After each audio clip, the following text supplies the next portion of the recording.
வெளியில கோடிக்கணக்கில் இருக்காருங்க. சீரியஸாவே இந்த மாதிரி ஒரு ஹீரோவை நம்ம தமிழ் சினிமா மட்டும் இல்லை, வேர்ல்ட் லெவல்லே நம்ம பார்த்துருக்க முடியாது. ரஜினி சார் பத்தி நமக்கு ஆல்ரெடி தெரிஞ்ச ஒரு விஷயம் தான். அவருக்கு தமிழ்நாடு மட்டும் ஃபேன்ஸ் இல்லை, இந்தியா மட்டும் ஃபேன்ஸ் இல்லை, உலகத்திலேயே மிக புத்திசாலி வாழ்ற இடம் பார்த்தீங்கன்னா ஜப்பான். அங்கேயே ரஜினி சாருக்கு வந்து பயங்கரமான ஃபேன்ஸ் இருக்கு. ஸோ இன்னைக்கு கூலி படம் ரிலீஸ் ஆயிருக்கு. ரசிகர்கள்லாம் வந்து பயங்கரமாக கொண்டாடிட்டு இருக்காங்க. லோகேஷ் கனகராஜ் டைரக்ஷன்ல, ரஜினி சாரோட நடிப்புல. அது மட்டும் இல்லாம நாகார்ஜுன் அவர்லாம் வந்து பாத்தீங்கன்னா தெலுங்கு ஹிஸ்டரியிலே ஒரு பயங்கரமான ஒரு ஹீரோ. அது மட்டும் இல்லாம நம்ம அமெரிக்கான கூட்டுன்னு வந்து நடிச்சு வச்சிருக்காரு நம்ம லோகேஷ் கனகராஜ். என்னமா யோசிச்சு வச்சிருப்பாரு. அது மட்டும் இல்லாம நம்ம சுபின் நடிச்சிருக்காங்க. வேற லெவலா வந்து படத்துல கேஸ்டிங்லாம் வந்து வேற லெவல், பெரிய பெரிய ஆக்டர்ஸ்லாம் இருக்காங்க. இது பேன் இந்த லெவலில் கொண்டு போகணும்னு சொல்லி இவ்வளவு பேர் நடிச்சிருக்காங்க. அந்த அணியை பத்தி சொல்லி ஆகணும். பட்டையை கிளப்பிட்டு இருக்காரு மியூசிக்ல. அது எப்படின்னு தெரியல. ரஜினி சார்னாலே அணி வந்து வேற லெவலா வந்து செதுக்கி, அதாவது விக்ரம் படத்திலே பார்த்துருப்போம். கமல் சாருக்கு வந்து வேற லெவலா பண்ணிருப்பாரு.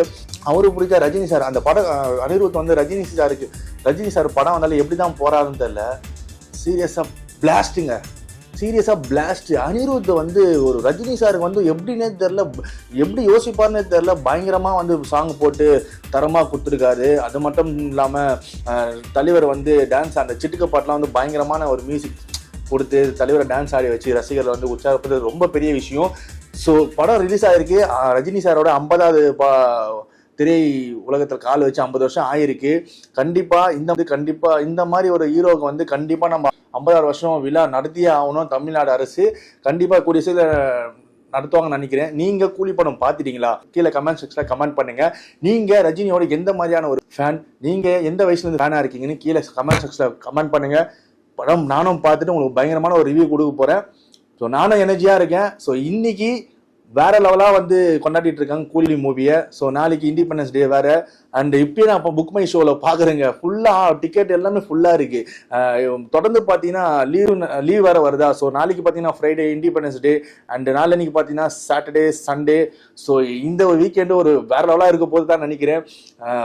நானும் வெயிட் பண்ணிட்டு இருக்கேன். நானும் போய் படம் பார்க்குறேன். நானே புக் மை ஷோவில் போய் பார்க்குறேன். எல்லா Madurai, Coimbatore, Chennai, all over India மட்டும் இல்லைங்க, எல்லா இடத்துலையும் ஹவுஸ்ஃபுல்ன்றாங்க.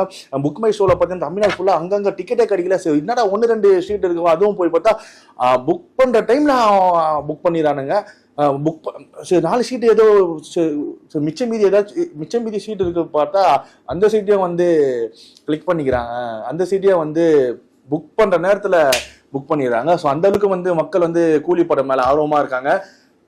நானும் பார்த்துட்டு ரிவ்யூ கொடுக்குறேன். ஸோ நீங்கள் பார்த்துருந்தீங்கன்னா கூலி படம் எப்படி இருக்கு, அந்த ரஜினி சாரோட 50வது வருஷம், ஸோ அவருக்கு என்ன நீங்க வாழ்த்து தெரிவிக்கிறீங்கன்னு சொல்லிட்டு கீழே கமெண்ட் செக்ஷன்ல கமெண்ட் பண்ணுங்க.